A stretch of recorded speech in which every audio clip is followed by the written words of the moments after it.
evening, everyone. I'm Tucker Reed, and I'm president of the Downtown Brooklyn Partnership. Come on, come on. I mean, I know I'm not Garrett Oliver, but can I get a little love, please? For those of you who don't know us, our organization is a nonprofit development corporation that helps promote and support the growth of this neighborhood. And true to our mission, tonight's program is a culmination of our efforts over the last few years to host events to showcase all the innovation that is happening in downtown Brooklyn. We have many people to thank for making tonight possible. Of course, our speakers and performers, who are the real stars of the show, our media partners, Brooklyn Magazine and Brooklyn Independent Media, and most of all, our sponsors. So if you'll indulge me, Archer Associates, Brooklyn Distilling, Brooklyn Brewery, Chelsea Garden Center, Cullen and Dykeman, Doe Fun, Delta Airlines, Hill Country Barbecue, Manhattan Athletic Club, and WXY. Thank you all for letting me twist your arm a little bit to be here. We also have the immense pleasure to host this event for the last 2 years in this beautiful space here at BRIC. And you'll be seeing more of the great work that they do here a little later in the program. Love BRIC. I was going to save it for Leslie, but we'll give it to BRIC too. I want to welcome their president, Leslie Schultz, to say a few words as well.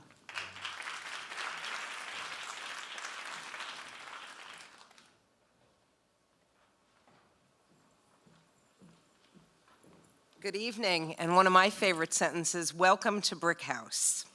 I'm Leslie Schultz, president of BRIC, and we're thrilled to host the 5x10 talks here at BRIC House again this year. We congratulate Tucker, Vivian, and the rest of the Downtown Brooklyn Partnership for a very exciting lineup and an evening we're really looking forward to.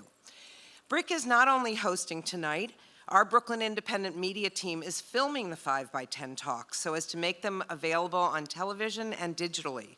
We're proud to be able to do that and thereby amplify the work of the partnership and the insights and ideas of tonight's speakers. This amplification of unique Brooklyn cultural events is right up BRIC's alley. BRIC has been enriching the cultural landscape of Brooklyn for nearly 40 years.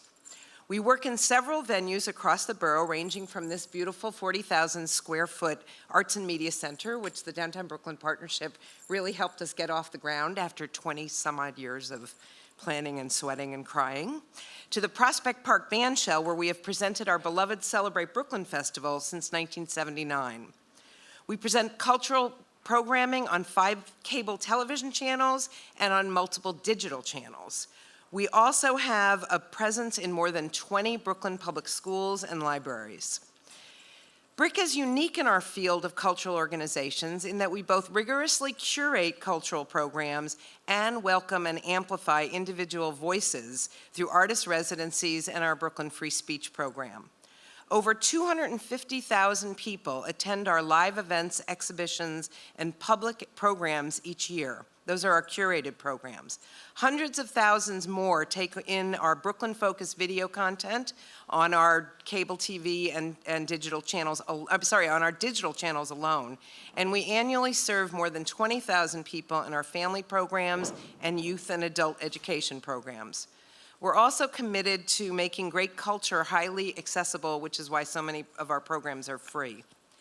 At BRIC, we work to embody the great spirit and ethos of Brooklyn. Now that you've visited us, I hope you will take advantage of the many programs we offer here and around the borough and see how we're doing. Thank you for being here, and back to you, Tucker.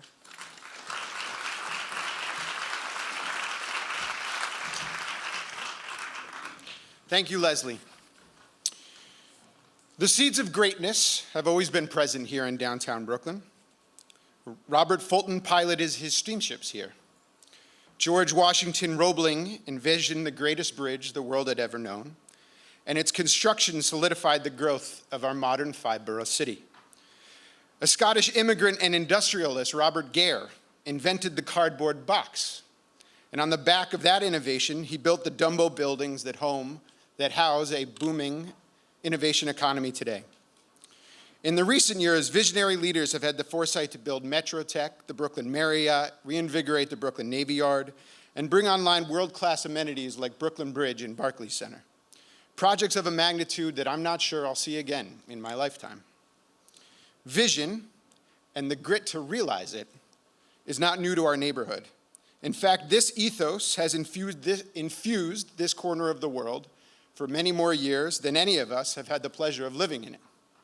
Tonight, you'll hear from a number of our generation's innovators, all of whom have a connection to this great neighborhood, speak on the topic, what's next? We are pleased to present to you the 5x10 Talks.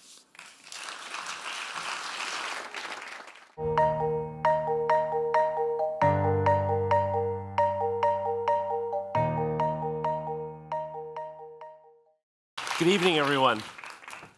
Thank you for having me. So, in answering what's next, I want to talk about a project, actually, that's not in downtown Brooklyn. It's in Williamsburg that our office is doing shop.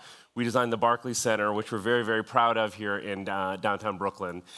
So why do I think what's happening at Domino Sugar really represents not just what's next for Brooklyn, but actually what's next for much of the world? We're going to be at about 10 billion people by the end of this century, and we have to find smart, sustainable, socially just ways in which to accommodate that growth. And one of the things that we're probably going to move away from is the traditional hub and spoke city, this notion that we all work in one place, commute there. I took the subway here. There are 8 subway lines underneath the East River. What do you think the odds are of us building a 9th in our lifetime? Right? It's very, very hard for us to build that kind of infrastructure. We have to think about a different way of using the territory of the city. And I think what Domino represents is actually this notion that it's going to be much more of a polycentric city, that we're going to live, work, and play across all 5 boroughs, and not just think of this one central business district in Manhattan. And that is tied to this shift in terms of what's happened with cities. And that cities used to be sort of mono-industry places, whether it was Hollywood and money, Washington and power, look at the House of Cards, or New York and this notion of the financial industry really driving what happened in New York. But a funny thing has happened in the last 10 years. We have 300,000 new technology jobs in this city. Finance is being paired with fashion, media, the creative technologies. And we're finding a new geography for those jobs to play out and to access them in a different way. And I think one of the things we need to do as city planners and architects is think about the village and the idea of the village, where you could walk to work, walk to church, walk your kids to school, but tie that to all of the technological advancements that we've had over the last several decades, and think about what is this new sort of global innovation village. And so that means moving away from the 20th century model of isolated communities, isolated companies, isolated academic institutions separated by highways, and instead think about the way in which we can mix all of that together in what I like to call sort of knowledge-oriented development. So if you think about the notion that culture and education and knowledge could actually be at the heart of what drives urban growth instead of just money or power. And that has to be done in an era of climate change, thinking about our waterfronts in a different way. And nowhere is this playing out more, I would argue, than on the East River. We used to think about the East River as the center of, the edge of our city. It is increasingly becoming the center of our city. 50 million square feet is online in the development pipeline, all up and down the East River. And so instead of thinking about ourselves as boroughs that are separated, it's really the river that is our glue. And the Domino site sits right at the bend of the East River, has extraordinary views up to Midtown, down to Lower Manhattan, and across Brooklyn. It's about 11 acres. It's close to, it's about 2/3 of the size of the World Trade Center site, has a 1/4 mile of waterfront, of post-industrial waterfront. And so the Wilentises, one of the great architectural clients in the history of humanity, I have to say, came to us.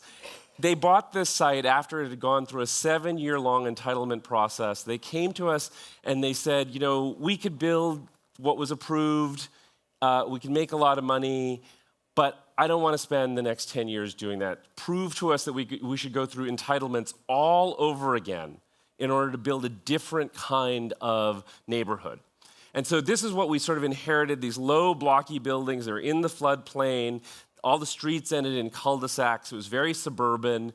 And so we actually said, let's push the buildings back from the water, actually take one of the sites next to the sugar refinery, which is a landmark, and vacate all the density from it. And then, because these buildings were then getting taller, because it was the same amount of density, actually aerate them with a series of apertures and actually make light and air come back into the heart of Williamsburg. And that would allow us to bring River Street through, connect up the grid, and create these small blocks, which is something that Jane Jacobs wrote about quite a bit, and then try to break down each building scale in terms of looking at the scale of Williamsburg, which in many places is quite low, 40 to 60 feet, and have elements that are that scale, and then have elements that are sort of the refinery scale, 150 to 200 feet, and then, or the bridge, and then have the scale of the skyline. And it was an interesting conversation with the community where we went back to them and said, allow us to build taller buildings, but actually build buildings that give you more parkland, more affordable housing, and a better sort of neighborhood in terms of the streets. And we got community board approval 29-3, actually, for this plan, which many of you may have read about in the New York Times. We did this with Lisa Switkin, who's a landscape architect from Field Operations, this glorious 6.5-acre park. And the first building is now under construction. And one of the first things that we talked about is, in being able to shift the plan this way, we went from about 5 acres to almost 7 acres of new public open space connected on a public grid. Everything's completely public. Lisa worked hard with the community in terms of the different kinds of activities that could happen on that park. We really wanted to celebrate the refinery. The refinery is extraordinary, although if you take a tour of it, you will never eat refined sugar again. But the notion that by building these buildings taller and slimmer, you could get this great park front, and that you could celebrate the volume, that big muscular mass of that refinery, and celebrate the history of Brooklyn. And part of Lisa's design actually incorporates a lot of the artifacts that are in and around the refinery today and uses them and scatters them throughout the park. I think this was critical, this notion that it's specific. This is of, by, and for Williamsburg. It can't be in Dubai. It can't be in Shanghai. It is specific to this place. And I think that's one of the things people long for when they see development. They want something that actually reflects their neighborhood and their community. And so this is the artifact walk that we're talking about. But then the big deal here, in terms of my first point, is that this is going to be one of the most mixed-use projects in the city, with 600,000 square feet of new tech space in both the refinery and one of the new buildings. And people are tired of using a very crowded L train to get to work in Manhattan. They want places for creative industries and entrepreneurialism to grow in Brooklyn. And so that, tied with the fact that it's all independent retail, no big box stores. There's this great moment where a guy from a record store, who was at a community board meeting, said, listen, my record store, I can't afford the rent anymore. Jed walked up to him, took his card, said, let's figure out a way to get you into the project. And so this is something that I think is really critical, and it's the same actual idea with the affordable housing. So there's not only 700 units of affordable housing, but the idea that a poor door is a social abomination, right? We should be able to celebrate having mixed income housing in our city. And so everything is completely mixed throughout the development. The construction crews don't even know what's an affordable housing unit and what's a market rate unit.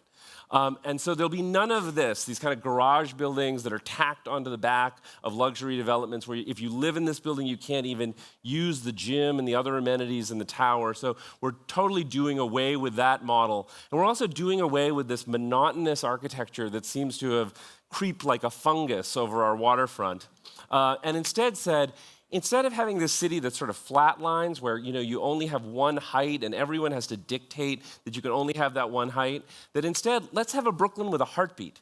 Let's have a city that has a skyline that says this is one of the greatest places in the world. It deserves its own exuberance as a skyline. And it should be different than Manhattan's skyline. It should be specific to this place. Because imagine if Manhattan, if you did this and made every tower the same height. I mean, this is the way some city planners think. Is this the city that people write postcards about? And so this is what we're talking about. And one of the most interesting things in the conversation with the community was this idea that these buildings were not all glass, but could be industrial. The first building's under design right now, what we call the baby donut, that's copper and zinc. And it, again, is supposed to be evocative of the materials of Brooklyn. So this is underway. We think it's really exciting. It's going to be beautiful. And I think it's part of what's next. Thanks very much.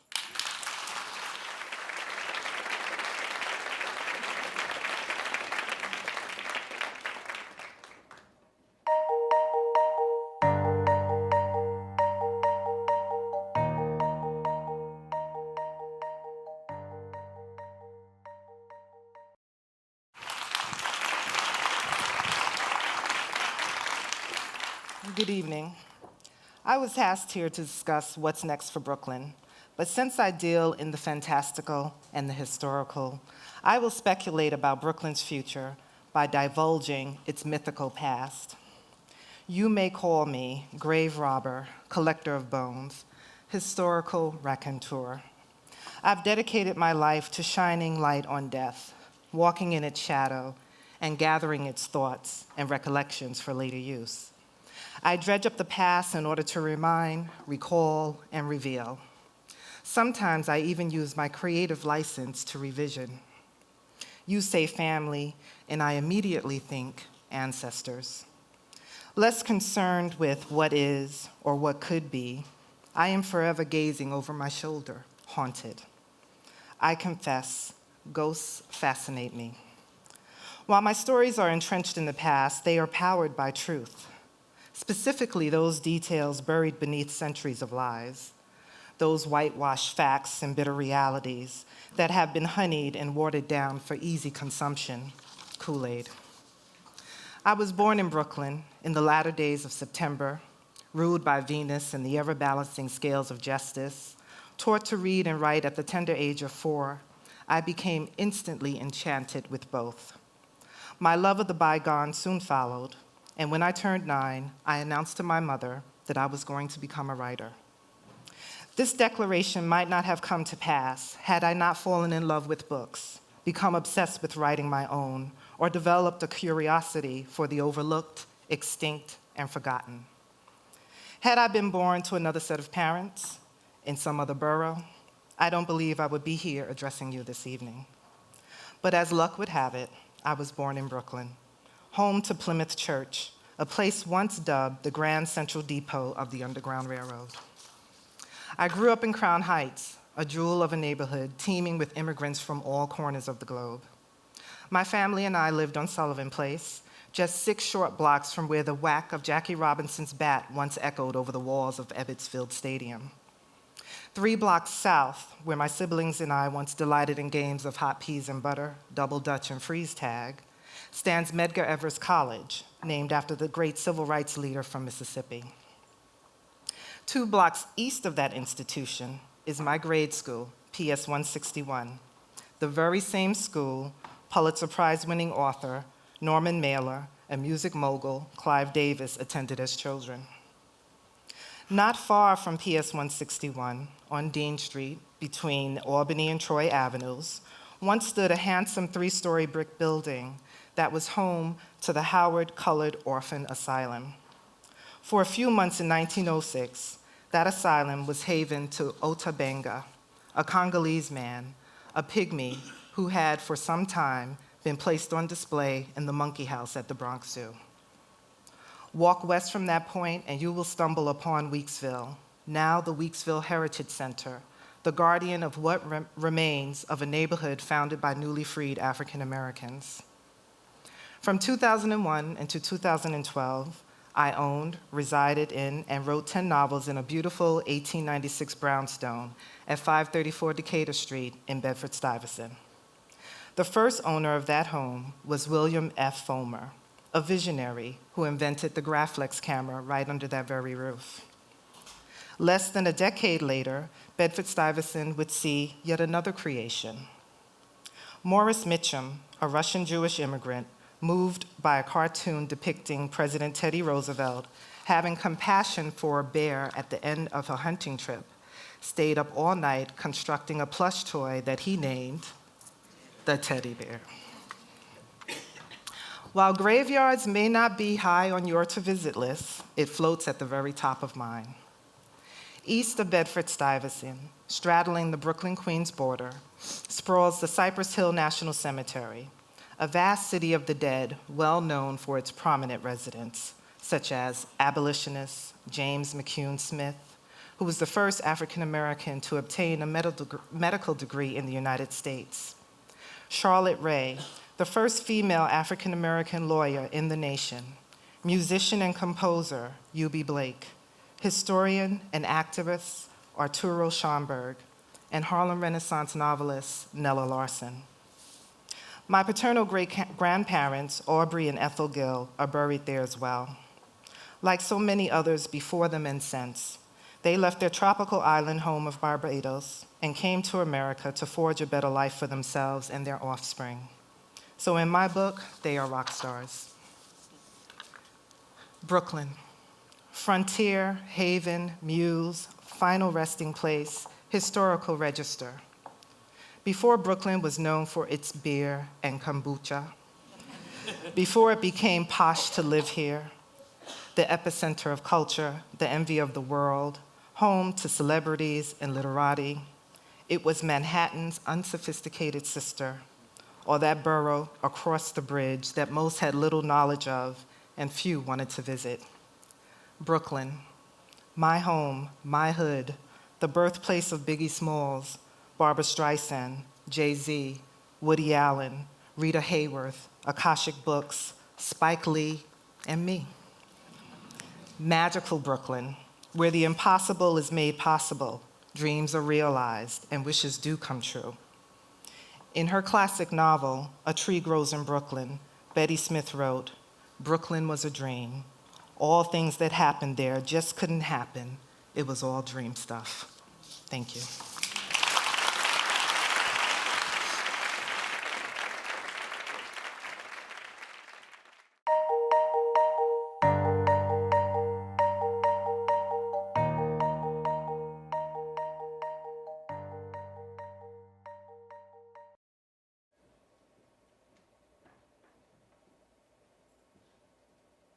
Brownstone, stoop sitting, summertime, block party skipping, Brooklyn, Brooklyn, Brooklyn, Brooklyn, Brooklyn streets.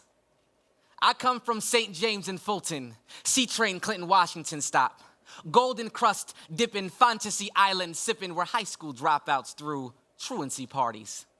Where corner stores ain't nothing but hood castles, home to Arabian Nights, boxing rings for middle school fights, and street pharmacies. I come from New York City subway tunnels, underground museums where graffiti hangs like Picasso's and the homeless are still life. Statues with a pulse yellowing from piss stains. See, we the people gawk as we tour these amusement parks of poverty on our screwed up train rides home. I come from head bopping, no music, hand clapping, teeth smacking, feet stomping, double dutch hopping, gum popping, rock, paper, scissors, says, shoot, kid fun. I come from African bloodlines, Layla Hathaway bass lines. I pledged solo fraternity lines. Shakespeare meets Baraka poetry lines. Maternity stretch mark, black don't crack, don't you think about crossing that path mark, supermarket lines. That trace back to 1920s Harlem nights. Zoot suits creased in pressed top hats. Boom, pats, bass, bass, bass. Ka-dunk, pat, pity pat, Ella scats that swing and sway. Ladies' legs like brushstrokes to the air when they danced. I come from the corpses of crowned heads. Dr. King, King Headley, King Oliver, Kings County. Gunned down men who wore their skin less light or their hoods too tight. Torpedo fists ready to rip the sky. Raised hands closed shut like cocoons, growing wings in the center of their grips. They held hope, waiting to fly. I come from the resistance of Angela's fro. The will of Marley's locks. The other end of the noose. A missed miscarriage. The seed that rose, planted and prayed over and waited to bloom. I come from the thirsting eye of a grandmother. A dry well that longs to tear for the children she bathed and buried with a pair of hands refusing to wrinkle. Those 5-finger soldiers sometimes forgetting to pray before war were made for the piano so she could play a song for the heart to sing, and again there will be life in the center of her chest. I come from magicians, a magical man and woman who turned 2-bedroom apartments into royal mansions with a world-class view of next door. On top of the throne, I sat overlooking the Empire State with an army of action figures wearing cardboard crowns and fruit of the loom gowns, and I was the king of breakfast. I come from a father whose love begins to gray over time, and his wife, the woman who carried the world on her left shoulder, begging her knee for balance. From her blistered hands, clinging to life. I come from the late night fights between a mother and cancer. Domestic disputes between sworn enemies sharing a bed, a husband, a family. I come from the hour-long cries, the name-calling, the backstabbing, the heartache, the therapy sessions we sat in, the treatments, the doctors' voices that weren't sweet enough, the couches that weren't soft enough, the wigs that weren't long enough, cancer, the uninvited house guest dressed in mommy's clothes. She headed for the door with a card and last breath in hand. I come from a mother's goodbye as a parting gift.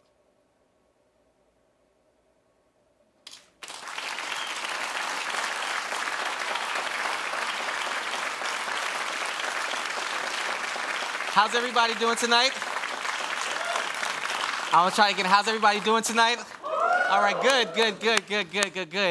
So I'm really excited to be here tonight amongst Brooklyn movers and shakers, innovators in your own respective industries. And if you couldn't tell, I am from the Republic of Brooklyn. And I'm really proud to be celebrating all of the brilliance that exists right here in our city. So if for nothing else, why don't we just give a big round of applause for Brooklyn? All right? So tonight's theme is what's next, right? And so as a writer and a performance artist, it is almost impossible for me to investigate what's next without drilling into what is now. So with that being said, this next piece that I want to share with you all kind of examines America's current cultural climate, and it calls to question how we as a society engage with Black bodies, both in life and in death.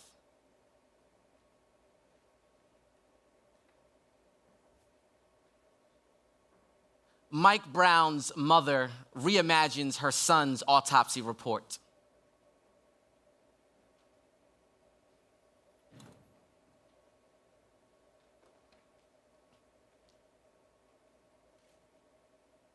The deceased is properly conveyed in a white body bag secured with U-line lock number 0867377.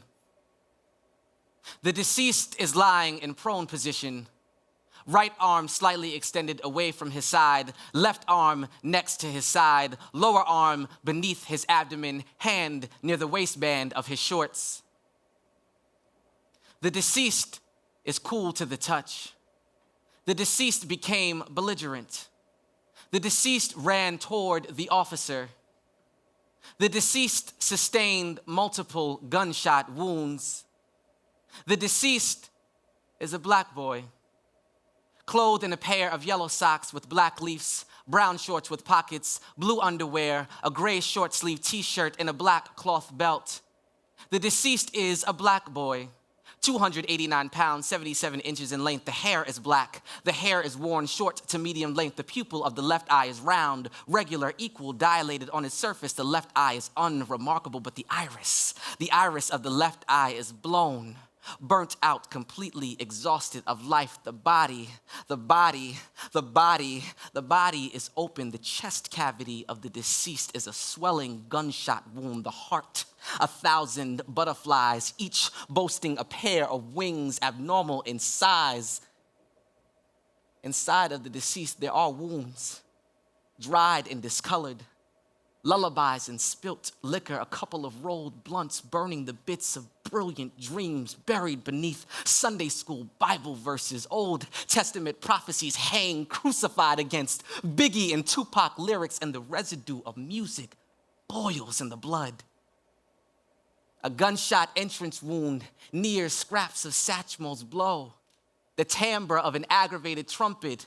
400 milliliters of the black boy's blood is all sonic blast and boom. The gunshot exit wound ripping through the diaphragm is a freedom party. With the music too loud, fists too right, feet too raw. When the left lung is a spongy hurricane of mother's screams, the breath is all why? Breathe, black boy, breathe. The deceased is a graffiti haven of neon tributes. Spray-painted ribs pay homage to hip-hop, and big-faced memorials salute neighborhood martyrs. When the black boy has 2 volcanoes for lungs, duck for cover when he spits. Surprise. The autopsy report is an art opening. Sketches of hieroglyphs. Do you know? Stick to music stanzas. Do you know how? The inner lining of the black boy is all sheet music and secrets. Do you know how? Them bullets, the world's next greatest sound. The black boy is all code and sound. Do you know how? Them bullets hit my son. Listen to the choir of corner boys harmonize to Juicy.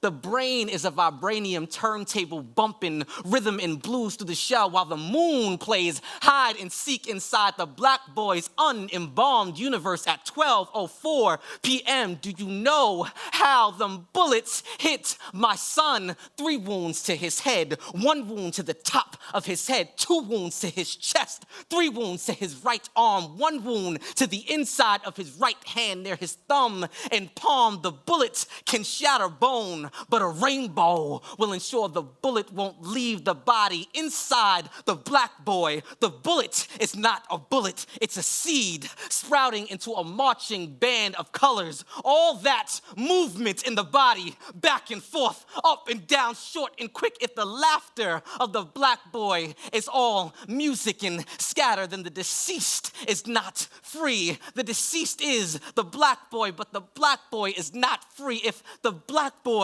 is not music or scatter, if the black boy is not belligerent or multiple gunshot wounds to the chest at 2947 Canfield Drive, but the deceased is still the black boy, then the black boy must be magic. Magic.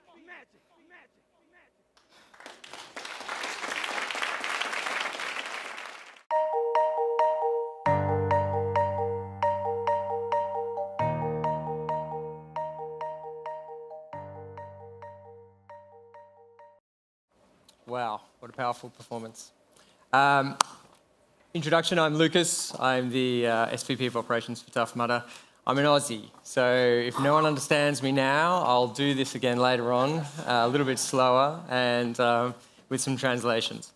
For the past 4 years, I've worked for a company called Tough Mudder as the head of the operations department. When I joined, there was about 12 people part of the group, the 2 founders, 2 English guys, and it's ironic that they've replaced the original English speaker with an Australian speaker, both for historical reasons and just for fun for me. And a bunch of interns, basically. And over the last 4 to 5 years, that company's grown from 14 people to 150 people, based in Brooklyn, from Dumbo, now into Metro Tech. I prefer Dumbo, but there's just not enough continuous space sometimes. I know. Has anyone heard of Tough Mudder before? Raise your hand. Great.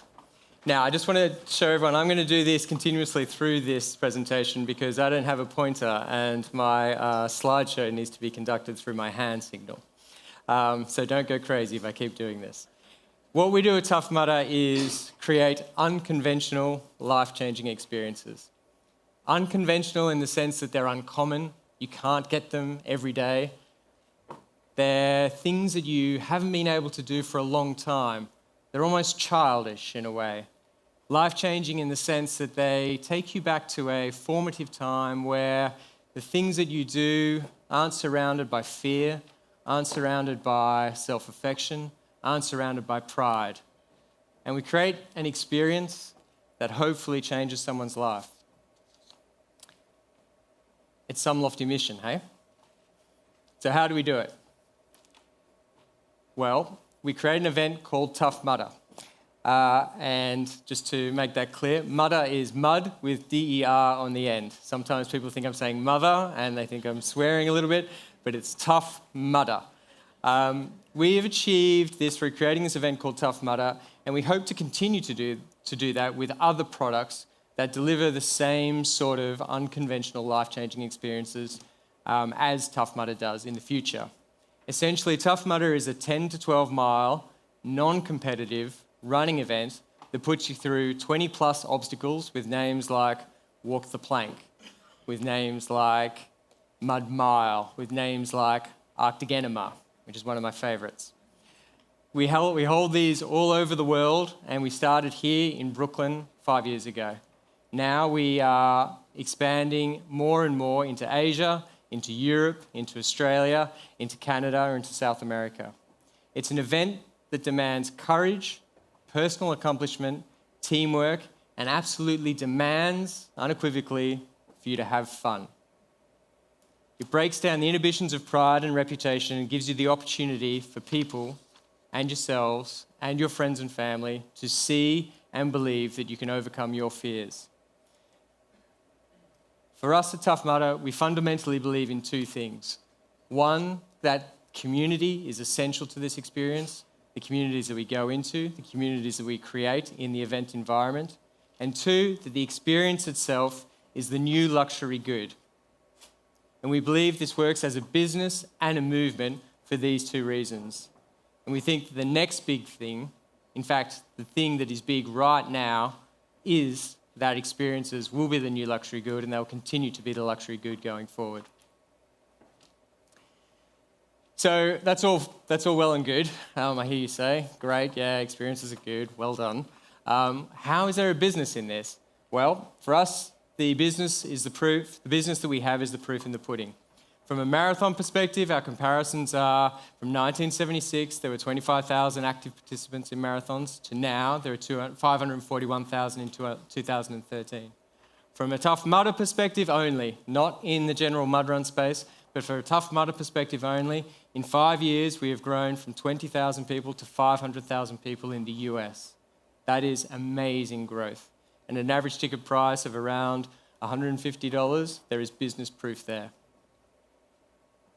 It's a combination of the rising trends in commitment to fitness, the growth in endurance running, but the existence of gaps in that space, and a focus on experience that has resulted in this explosive growth.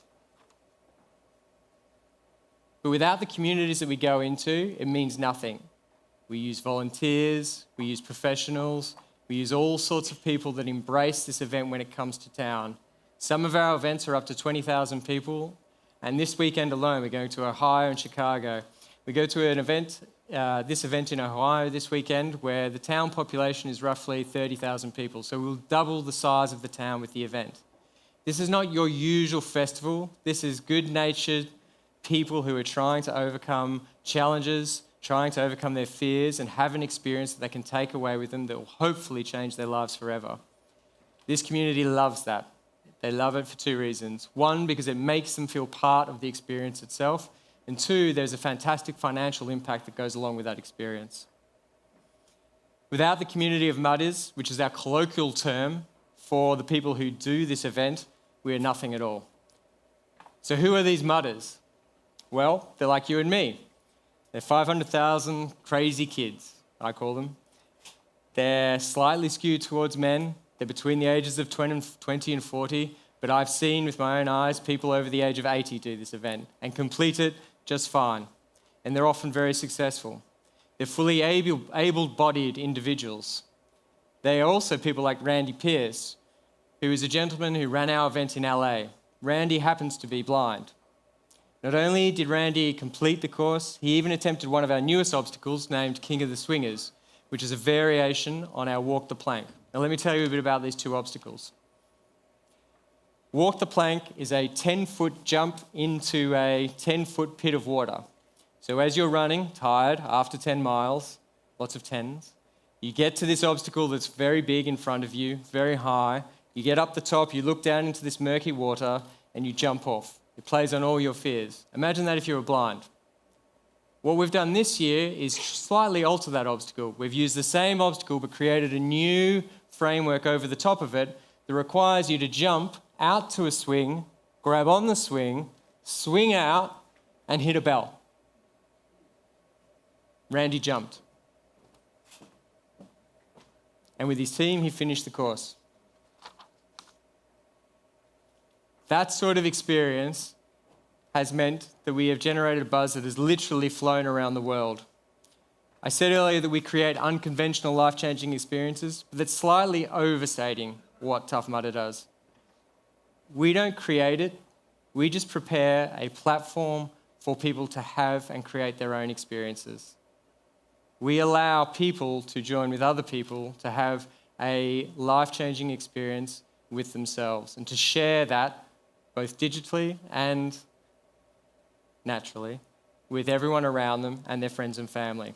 For me, this is the formative experience that they have that is reminiscent of their childhood formative experience, both actually and figuratively. In fact, working at Tough Mudder has been a bit unconventional and life-changing in the same time. The growth, unconventional and life-changing. I didn't sleep for the first year that I worked with Tough Mudder. The type of people, unconventional, diverse, wonderful, from all sorts of backgrounds, life-changing, some of the greatest friends I'll have for the rest of my life. Our base, Brooklyn, unconventional, need I say more? Life-changing, some of the biggest decisions I've made have been in the coffee houses around Brooklyn. And all of that has meant that we have grown to 2015 and we have moved around the world and developed an event that is embraced by over 2 million participants this year. So what's next for us? Well, core to the experience is obstacles. We fundamentally want people to interact with people they do and do not know, their teams, and force individuals to collectively and individually overcome obstacles, their own and physical ones. So how do we stay fresh and what's new? What's next for Tough Mudder? Well, innovation on obstacles means that innovation for us means that we have to innovate on our obstacles. And here's some examples of what we've done this year. A brand new obstacle called Dead Ringer, which goes from concept to test to beta testing, where someone has to use 2 rings to swing themselves like a monkey up and down a framework. About 70% of people make that, and it's not that difficult. I promise if you practice, it's not that difficult. Everest 2.0 is a variation on a current obstacle. So many of our obstacles are loved by our participants already. They don't want the obstacle to be removed from the course, but they want them to be slightly adjusted, or we think they do at least. So we've made Everest harder. We've added some water that comes down the top, and we've made it without a lip, so it's a curved top and another foot higher than it is usually. And what's so great about this obstacle is that it's almost impossible to do by yourself. And that means that someone has to work together in the first instance from the first person who gets to that obstacle to help someone else back up, and then that person has to stay at the top to help the next person get up. And at its best, you have 70 people up the top of the obstacle, all hanging down, with people hanging onto their feet, with 70 people all running as fast as they can, reaching up and grabbing, sometimes missing, sometimes getting it, and being pulled up or being helped up by their friends that they either know or do not know, that they hug and then stay up and return the favour for the next person that comes up. It's an amazing thing to watch. So how do we address our wider markets? How do we build experiences for different people to make them formative ones as well? Well, for me, again, formative experiences are so important because at its best, it takes people back to when friends were made, new friendships are rare in adulthood. So at Tough Mudder, we believe there is strong evidence that friends are made at events, both digitally and and in real time. It brings back memories, real and imagined, of better times, and it makes people believe they are young again. That's where Mozzarella comes in, which I just showed you, and Urban Mudder is our new product as well. So Mozzarella on the previous slide is an event that is now 1 year old. We'll have 50,000 participants this year. It is an event that is designed for women, by women, and caters for that particular market. Urban Mudder will be held for the first time in New York this year for about 10,000 people, and it's for the urban runner with a bit of a party on the back end. We couldn't have done any of this without actually being in Brooklyn. I don't believe that this company would have existed or made its growth the way it did without actually having the access to the people, the dynamics, the atmosphere, the love that is in Brooklyn and the communities that is in Brooklyn. So I bet you're all wondering how Randy went on that jump. Well, I didn't say what he did, but he caught the swing, he swung through, and he hit the bell. Randy can't see a thing. To put that in context, about 10% of all people who try that obstacle actually hit that bell. These are his words. Tough Mudder is a culture and a community of taking on challenges and supporting each other. I was the fortunate one with an incredible team and an amazing amount of encouragement from my fellow mudders. Did I think I would reach the bell? Well, I knew I'd give it my all, and sometimes when you do that, the rewards follow. I see no obstacles. And you'll see on his shirt, his logo says, and his motto is, I see no obstacles. I leave you with this message. Go out and find an unconventional experience. Be open to community and support. Challenge yourself, share your experience, and have fun. You never know, it might just change your life.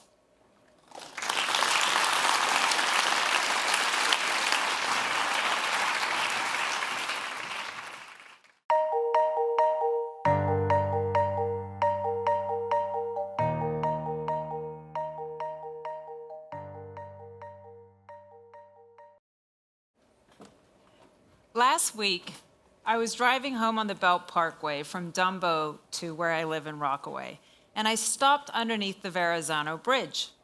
Just beyond the overpass, there lay a man in full revolutionary regalia, lying passed out by the water. He looked ghostly and had a musket by his side.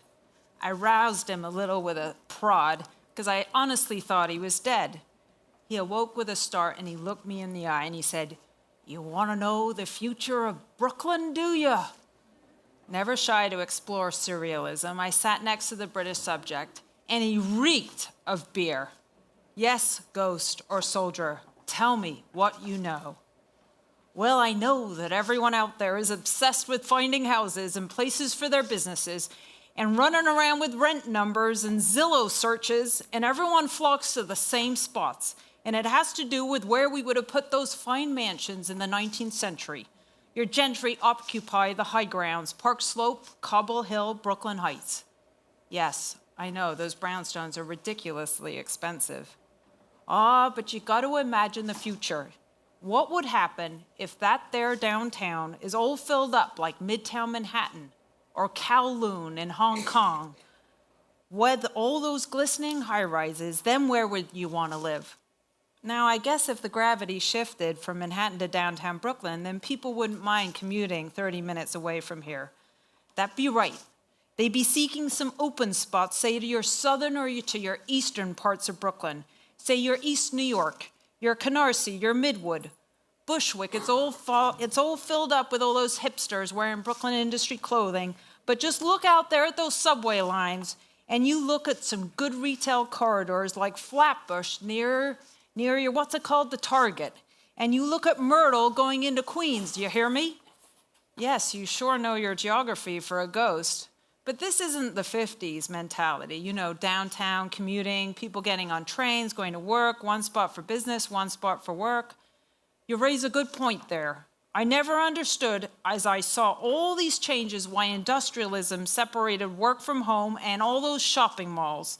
If anything there, your internet of yours is going to make cottage industries come back. People want to live where they work. Yes, I've been thinking a lot about this. 2.6 million people in Brooklyn, divided, say, by towns. If your average town is 100,000 people, then there would be 26 towns in Brooklyn. And in fact, there are 52 zip codes, so if you divide it by 26, you get 2 zip codes per one town. Yeah, that makes sense. People like walking to shops and to eat and to have coffee and going to the bar. You know, I like my alcohol. So where is everyone going to work? Well, we have different hubs. We in Brooklyn Industries are in Dumbo. There's downtown Gowanus, Sunset. But they're getting too expensive for startup companies that are not technology or venture-backed. I don't think I could start Brooklyn Industries in current-day Brooklyn. No cheap space. Talk about space. I was just gazing out here at the waterway, dreaming of those British boats that I misfired on because I was so drunk. The Native Americans called this place Miracawik, or Sandy Place, and I don't see any sand around here. Robert Moses, he was a crazy guy. He put all those highways on the best parts. He cut off the people from the oyster beds and the marshes and the boating. Yeah, that's why I moved to Rockaway, to walk by the sea and the dunes and cure my whole family of ADHD, and to walk in the bunkers with all those beer cans from teenagers who go out there partying. Sorry for asking, but you moved to Rockaway after Sandy? What are you, crazy? You run in the opposite way and screaming in the face of God saying, I ignore the future of global warming. People like you are part of the problem, inhabiting sandbars with housing. Yeah, but my son, he had health issues, and I was living in downtown Brooklyn, and we were looking for fresh air, and it was kind of cheap after Sandy. I do feel a little guilty. No, I don't mean to make you feel guilty, but you gotta think more creatively about the water and the marshes and how to bring this vision of the 26 towns here to Brooklyn. You're right, look at Brooklyn Bridge Park. It's very original, but it's partly funded with developer money. So what? You get luxury housing to pay for your plants and your green space, and you got soccer fields on piers and playgrounds with trees and water. Yeah, but this shouldn't be happening anyway. It infuriates me. We have no space in Brooklyn. We have 2.6 million people, which is down, by the way, from the 1950s. Oh, you're such a numbers person you are. Yes, and a quarter of them are children. We have Prospect Park, then we have a cemetery in Greenwood, which, no offense, just houses dead people. Then there's a huge golf course in Dyker Heights, but not enough parks. What about the land around Aviator down at the south end of Brooklyn? Yes, there are some green gardens there. Well, maybe that could become a park with some farms and some beekeeping and one of those museums about wars that kids like to go to. I think you have to encourage entrepreneurs like yourself to fix the problem. That's a good point. There is this young couple that I just ran into in Rockaway who just started a stand-up paddleboard shop, and they are going to do races and tours around the island near JFK. Yes, now you're thinking. Private enterprise, crazy ideas all coming into your townships, and you don't even know what it will look like. Yes, look at the rooftop gardens in Brooklyn Navy Yard or the beekeeping on rooftops. We can have fisheries in Sheepshead Bay or commuting via kayak or floating housing complexes. Maybe you have to look at other towns that have a lot of water and that are older than your town. You're not so old, you know. You're still being a little myopic in your thinking. But tell me, where are you going now? I hear you have a couple stores and you make things here and abroad. What's that about? I normally tell this story when I get lectures, but it was really boring to me that I always tell the story about how I started Brooklyn Industries and I lived in a factory in a town called Williamsburg. So I thought I'd mix it up and talk to you, Ghost. You know, you underestimate the power of a story, especially one of your own, and that bears the truth. Look at me, a drunken farmer who misfired the cannon when the British came around Sandy Hook, and I don't have no story to tell my children except I became a ghost. So you go tell your story. Well, we had a bag factory, and we hired sewers. They were Tibetans, and they were Colombians, and they didn't get along. And we made backpacks and messenger bags, and we lived in a little room above the factory for 3 years. Well, that's normal, no? You had a cottage industry. You want to be like the 17th century? What, you want a separate apartment? Yeah, I know, but it was really cold, and I didn't have any money, and all my other friends who went to Wesleyan, they had PhDs, and they were, like having good jobs, and I was such a loser living in the factory. Well, there's no point feeling sorry for yourself now. Oh, I know, it's not that. It's just I now, many years later, miss the factory and I want to manufacture more. I mean, we have 5 sewers now, but there's this problem because we pay our sewers $12 to $15 an hour, and the bags become quite expensive. And most times, our customers just want cheap sales and they want promotions. And plus, finding sewers is more difficult than finding CEOs, to be honest. Yeah, well, you think you might be surprised who wants to make things out there and who doesn't. I think you're second-guessing things. If you pay well, then people will want to do it.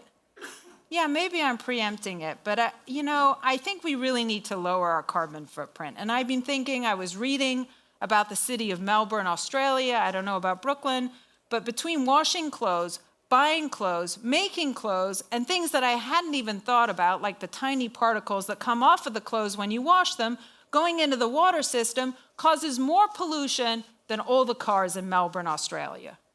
Yeah, and in Brooklyn, what have you done? You got crazy big power plants and garbage disposal places and cement processing and that oil spill underneath the earth in Greenpoint. You got a lot of industry, and surely you have to rethink this. Well, manufacturing domestically is complicated. I mean, in my world, their carbon footprint of a t-shirt made in the US is much more than one made in Peru. For example, last year, we tried to launch a t-shirt that was made in the US out of recycled fabric, but the supply chain was just insane. The plastic bottles came from Indonesia, then they were spun into yarn in China, then the yarn came into California, then it was trucked into Pennsylvania and dyed in Pennsylvania, then cut and sewn into Jersey, printed in Long Island, shipped to our warehouse on Hall Street, and then trucked to our stores, all for a made in the US t-shirt. Well, that's a lot for a simple t-shirt just because you wanted to make it here. Yes, and in Peru, in the cotton fields that are fairly close to Lima where the factory is, there's the spinning, the dyeing, the cut and sew facility, the printing facility are all in one block and all in one place. Plus, we switched to 100% organic cotton. Oh, now you're getting all PR on me, aren't you? But it's an interesting trade-off, the sustainability versus made here locally. Did you ask any of your customers now, those who shop in your store, what did they think, about this question? Yes, I did, in a survey. And they said they preferred sustainability, but it's hard to know. Well, if I was you, which I'm not, because I'm dead, I would be doing a tech startup for sure, not some dying business like fashion. Well, excuse me, but it's a pretty good place to be a female entrepreneur because no one asks you any questions because they just assume you grew up with Barbie dolls. And plus, there's a lot of creativity. What? I'm not questioning your motives now. You just have to keep thinking about the problem differently. Now, back to your sustainable versus made in the US argument. It's a bit dialectical, no? Well, it's not just intellectual. Prices out of China have become insane as they improve their working conditions, as they build their middle class. So it's a balance issue. Plus, we only make 300 of any one of our styles, so we cannot and we don't want to manufacture in Bangladesh or India. Plus, there's the fit issue and a long supply chain which stifles innovation. Listen, I hear all your problems. I already had a career, and in my time, it was crops and defending our land and disease and all kinds of things. Back to the point, if you think about what fabric is available through mills in South Carolina and what the US is really best at, what it's really best at is cows, cotton, and technology. Cows, but methane gas is one of the biggest contributors of greenhouse gases, and what if our customers are vegans? Listen, you cannot have everything all at once. All I was saying is that the US makes some of the best leather in the world. I am thinking you can use the farm-to-table movement for your garments and bags and think about how and where you get all the material. How local can you be? Yeah, I do like this idea, and we do make leather bags in Industry City with our good friend Metin, but we don't sell that many, but I guess it's a start. That's all you can do, Lexi? It's just a start? And I don't want you to think that we haven't done this before or that we haven't been working on it. Our bags now are made out of cotton canvas and from Fungidora, which is a material made by DuPont, definitely an American innovator. But nylon is also a petrochemical. What, you think I'm stupid? I've heard of DuPont and Gore-Tex. There are many industrial innovators in the US. Technology is definitely one of our greatest achievements. But it hasn't impacted sewing, which is a shame. There is no 3D printed dress yet that is mass produced, and in China they are far along with us. It doesn't mean you can't start now, and just start slow and small. After all, aren't you going to be living in these 26 townships, biking to work, coming home for lunch, eating oysters in the cafe on the bay, and occasionally taking your canoe to your meetings? You'll have plenty of time to sort out these problems. Thank you, Ghost. Can I call you that? What is your name? Benjamin? Benjamin, I'm Lexi. Good night, Benjamin. I have to go home, and I have to cook dinner, and I have to help with homework, and then send some emails, and then fall asleep exhausted. My name's Funk, by the way. Well, isn't that a coincidence? Funk's my last name, too? Huh! My father came over from Germany, and then I hang out with this weird Irish German guy learning some stuff before I became a revolutionary man. And it's been nice talking to you, but I must be going. There's a fog coming in, and I hear Washington has a masterful plan afoot. Thank you.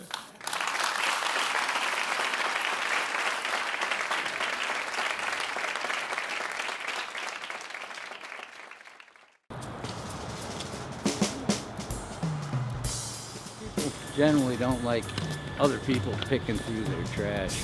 There's a certain protocol. You do it when they're not looking. If they comment, you say, no, that wasn't me. Plastic cap nuts. Never seen such a thing. Nice piece of iron. When I was a kid, I was told by my coach, what are you doing? Looking for money or mushrooms? And it broadened my scope because I didn't look at my feet all the time. Come on, kitten. No, I'm below that. To some extent, I'm a hoarder. I prefer to consider myself a collector. It's a vagabond collection of things that I've found in Brooklyn for 40-some years. I enjoy the find. A porcelain cork, would you believe it? Gorgeous piece of wood. What is it? I have a specimen microscope, horseshoe crabs, fish skulls, beach glass, funeral objects, a handgun that washed up on the beach. I'm truly addicted, although I'm trying to curb the addiction. I found 3 dumpsters full of puppets in a rainstorm. What do? I won't say I took it as my duty to help save these things, although some of it was meant to be saved. Here is icebox, and the back has 70s softcore pornography. I get offered from people to buy things, and I don't sell. It's a collection. The common denominator for all the things that I have has to be me. My name is Scott Witter. I'm curator for Brooklyn's Other Museum of Brooklyn.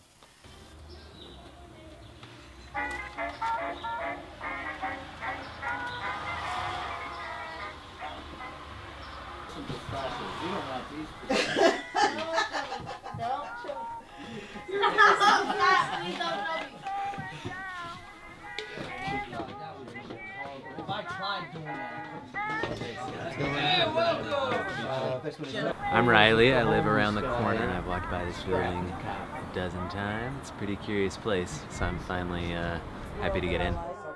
You guys interested in the tour? The cow in the center is the disgruntled cow. The guy with the 3-cornered hat is Bondage Man. Without the bandana is Mayor Moo Moo, and with the bandana he's Pirate Mike. A copper still Prohibition era. Anyhow, the name of the piece is Arson. Did you ever get the Admiral's Row button? Never did. Okay. I don't know. I mean, I think it's kind of cool because it's so idiosyncratic. Like, nothing quite makes sense. It's very bizarre and peculiar. Well, even though it's fucked up, it's like really genuine. I think that's why I keep coming back. That's me. Well, my name is Jen Ruff. I've been coming here every Tuesday night since June of 2009.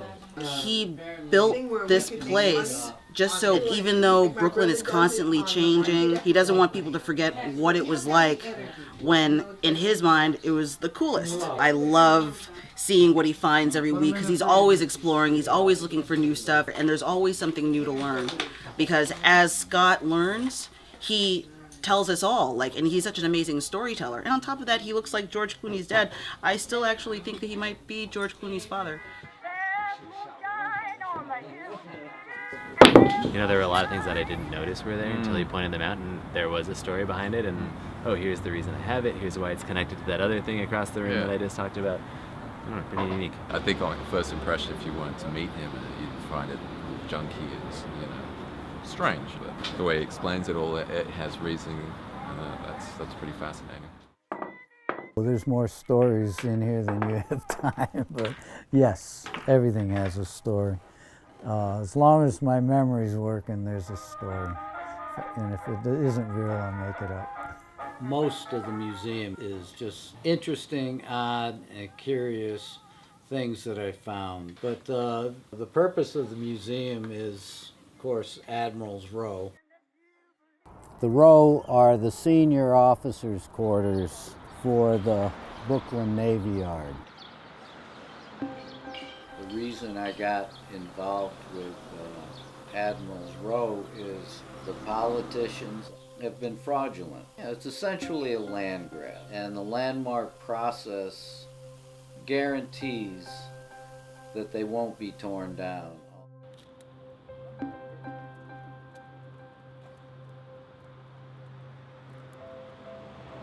You know, once it's gone, a whole segment of history goes with it. And this is, even in its dilapidated state, the finest historic district in the city of New York. Well, this is the one we're looking at here. I think it's my personal favorite, but it's like asking a parent, which one is your favorite child?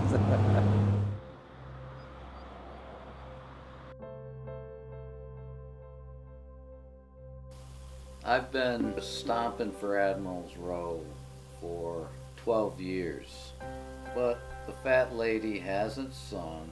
The structures are still there, as dilapidated as they may be.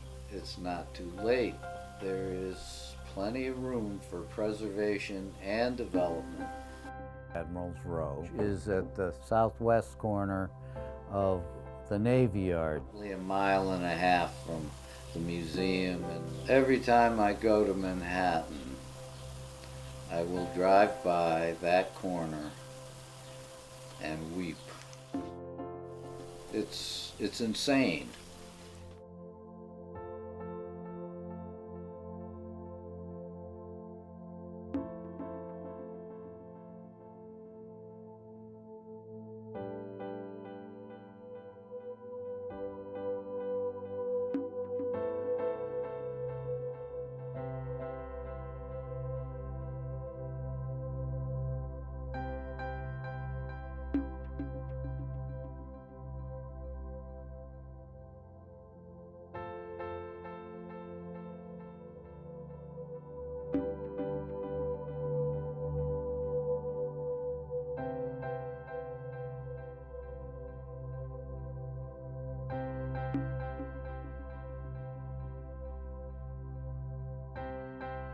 Preservationist, pack rat, junk collector extraordinaire. I refer to myself as a dung beetle, rolling that big ball of shit wherever I go. Come on, kitten.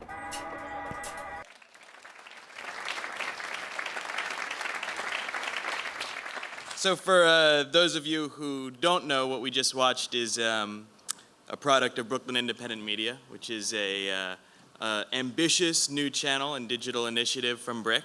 And our mission within the BRIC family is really to look at the borough with all of its rich and diverse heritage as a massive engine that is constantly generating all these amazing stories. Every day, important community stories like the special we did last fall on race and policing, or entertaining stories like our continuing coverage of live music and emerging local bands, or even eccentric, only in Brooklyn stories like the kind that we just saw on screen. We joke that Brooklyn is the anti-Las Vegas, because whereas what happens in Las Vegas stays in Vegas, what happens in Brooklyn tends to kind of spread all over the world. And it's really our job to help with the use of our channel and with our digital initiatives to help spread those stories. And to tell the story of the borough back to itself and also to the rest of the world at large. So thanks for coming, and I hope you enjoyed our snapshot of one of these Brooklyn stories.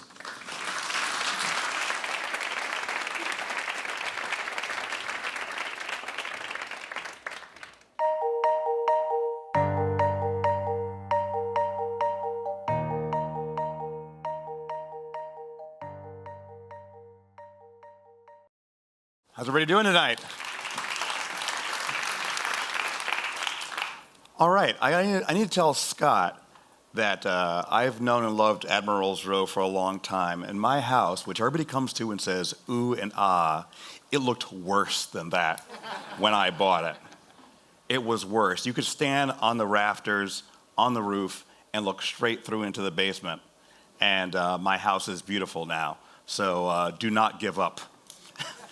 I had a few notes, and I put them over here, hidden inside of this piece of art are my notes, which I will now transfer to here because that's a lot easier. I don't necessarily need them, but I have a lot of things to talk about. So first of all, my title is Brewmaster.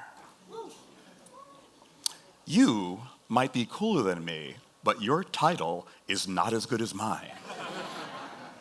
There are only 2 or 3 titles in the United States better than Brewmaster. One of them is astronaut. You know, the second one is quarterback. I was at a party once, and I did this, like, oh, like, what do you do? You do Brewmaster.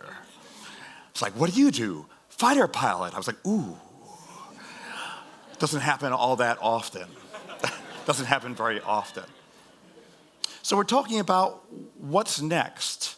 And in order to look at what's next, I think we have to look at a little bit back to our past, because a lot of people here in this borough don't understand where Brooklyn comes from. So, and then a little bit about, you know, what's going on in the country when it comes to beer, when it comes to everything. I want to take you back to New York City, 1890 or thereabouts, anywhere in a couple of decades before or after. In Brooklyn, we had 48 breweries. Those 48 breweries made 10% of all the beer in the United States. This was one of the great brewing capitals of the entire world. And when it comes to food, and when it comes to drink, we had the most diverse food culture in the entire world, and we had the most diverse beer culture in the entire world. I love Germany and Belgium for their beers. I loved English beers. We had everything. In a few weeks, I will be on vacation.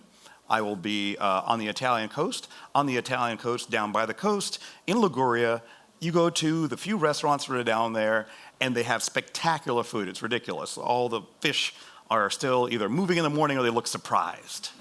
You know, I was just talking to Frank, and now I'm here. You know, like, I don't know what happened. I don't even eat fish for like 2 months after I get back. The thing is that if you're eating Ligurian coastal food, there are about 20 dishes, and these 20 dishes are brilliant. They are great dishes. But if you travel back into the mountains a half an hour through a little tunnel, Now you will eat Ligurian mountain food. Ligurian coastal food and Ligurian mountain food have no dishes in common. You will not get any fish a half an hour back into the mountains from the sea because a couple hundred years ago, you couldn't get up there within a day. And my point is, we always had everything because we had everybody. We had your great-great-grandparents and your great-great-grandparents and your great-great-grandparents, and they came from different places. We had Lithuanian neighborhoods in New York City. We had a Norwegian neighborhood down by where the Verrazano Bridge is now. We had huge Chinese neighborhoods. You know, your people are from the south of Italy and you're tired of companion food. Walk 15 minutes that way and you will be in a different country with different food, speaking a different language. You could always travel inside of Brooklyn, which is something that you can't do in a great many other places. We had everything, but then there were problems. Food, in particular, for an American, was a problem. Things spoiled. Life is a problem. Life eats things, and when it eats things, it spoils things. Bread turns moldy. Cheese turns moldy. Meat goes off. What to do? Well, there's science. And science, around the turn of the century, they said, could solve everything.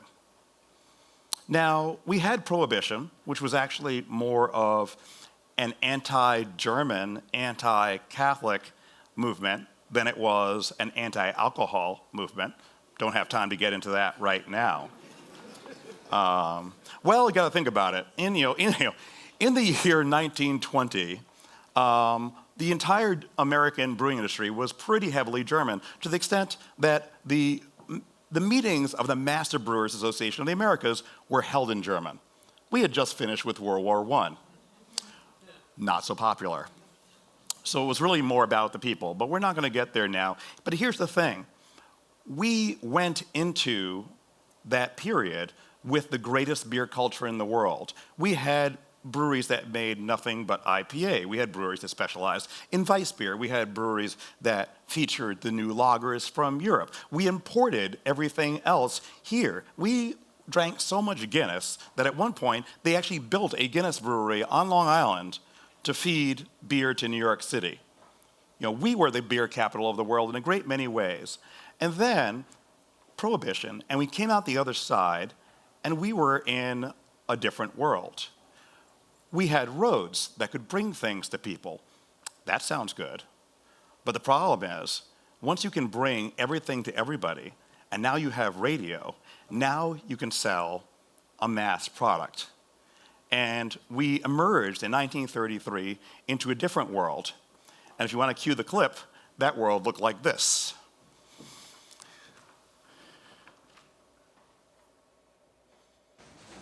This isn't real.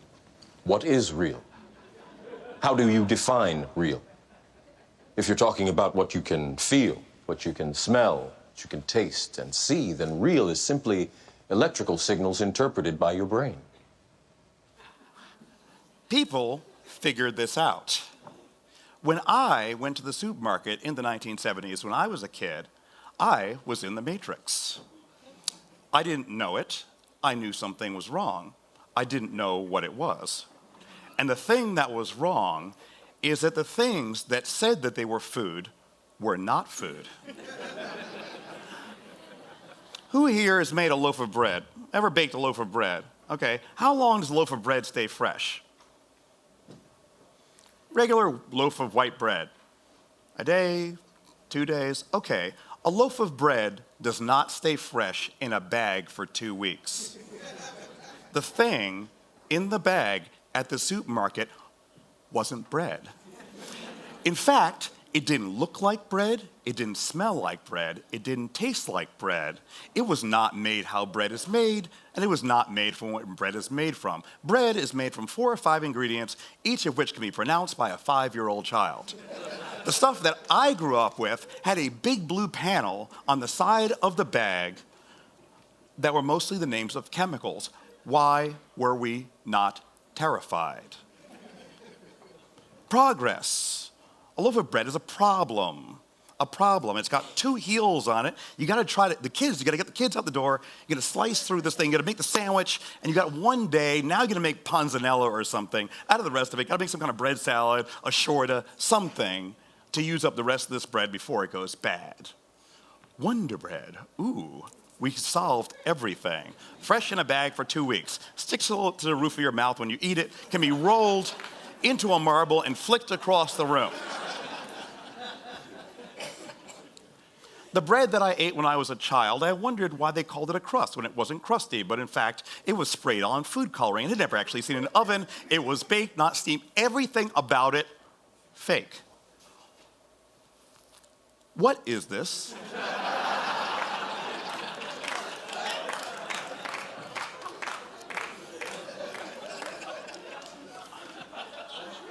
Some of you might say cheese. The package, and I didn't even know this was possible, said imitation pasteurized cheese food product. I was like, oh my God, I didn't know you could actually imitate that. That's amazing. Now, the supposedly good brand of this stuff once put out a television commercial said that our slices are 70% milk. Our competitors' slices are 30% milk. Cheese is 100% milk. You're scaring me. What is this? This, technically speaking, is an edible plastic. I kid you not, I can put it in my pocket and walk around with it for a month and then take it out and eat it. That's not cheese.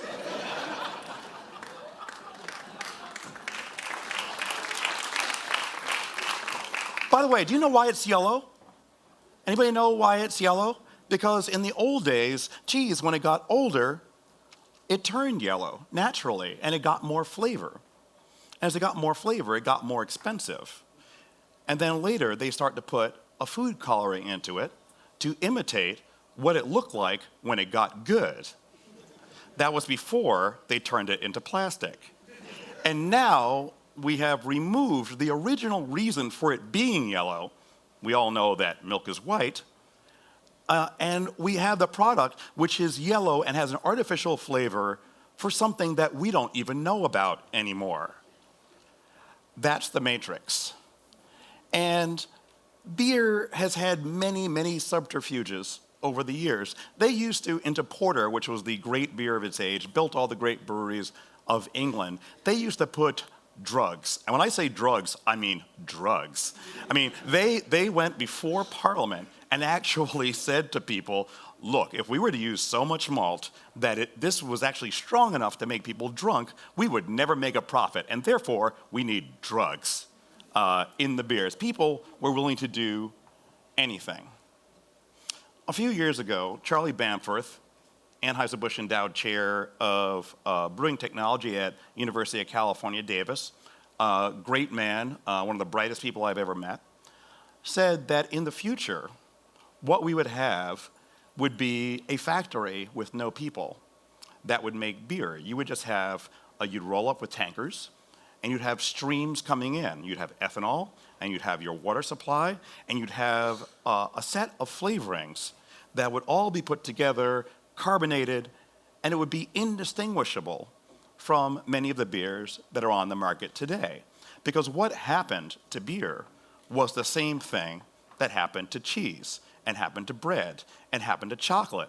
When I was a kid, we thought that the good chocolate was the stuff that, that was made by the big American manufacturers, not that other stuff, which was obviously made of wax. But it didn't have all that much chocolate in it. I remember the first time that I tasted real maple syrup. And I was like, well, this is a little subtle, isn't it?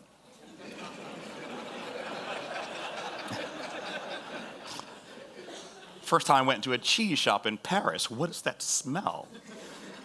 It is the cheese, monsieur. No, that's not cheese. Fromage does not smell like that. We took the most diverse beverage in the world, something that can taste like chocolate or coffee or bananas or flowers, and we turned it into a little ghost in a can. the stuff that we poured earlier, some of you were at the little tasting that we had earlier, it might have tasted weird to you. These pictures you have behind you are of the barrel house that we have at the Brooklyn Navy Yard. We hold over 2,000 barrels at the Brooklyn Navy Yard, aging things in oak. And they say to me, you've gotten some great ideas from the wine people. It's like, that's nice, great ideas from the wine people. We've only been putting beer in oak barrels for 2,000 years, and now I have great ideas from the wine people. That's awesome. Do you know when people started using stainless steel kegs? 1950. You know, a lot of what looks like innovation is actually remembering things. And we remember things. Red Bull doesn't have a provenance. It's a great product. It makes money. But people expect things from us. They expect things to be real. And what's next is the real. We are bringing the real. That is what the beer is.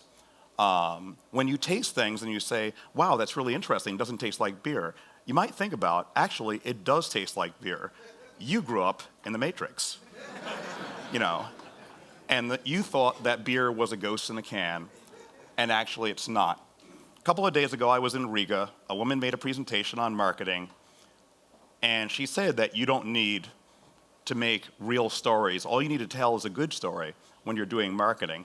And I was in a former Soviet republic. It was not lost on me. And I got angry because we've managed to make a great business out of actually believing that people have good taste and simply putting it in front of them. And you know what? I don't care whether you're an 80-year-old grandmother with a blue rinse, you know, or you're a 22-year-old woman who just got out of college. If it tastes good, guess what? It tastes good, and we'll never talk down to you. Thanks.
more about all the things we do in our small version and our big version and all the things. So thank you.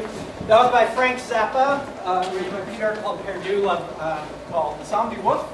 And we're going to do a new tune now called Perdu La Valise by a Belgian band called Thick of One.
Wow. Wow, wow, wow. Talk about an ending. That was beautiful. Thank you, fellas. A huge thank you to all of you for coming out tonight, to our speakers and our sponsors. The lovely Bernice McFadden has books for sale and will be signing them outside. And so we encourage all of you to grab a glass of wine and stick around for a while. And on our way out, I just want to give a round of applause to the amazing, the hardworking, the well-organized Vivian Liao, our Director of Marketing and Strategic Partnerships, without whom this event couldn't have happened. So hope to see you at future 5x10 talks, and thanks so much for coming out.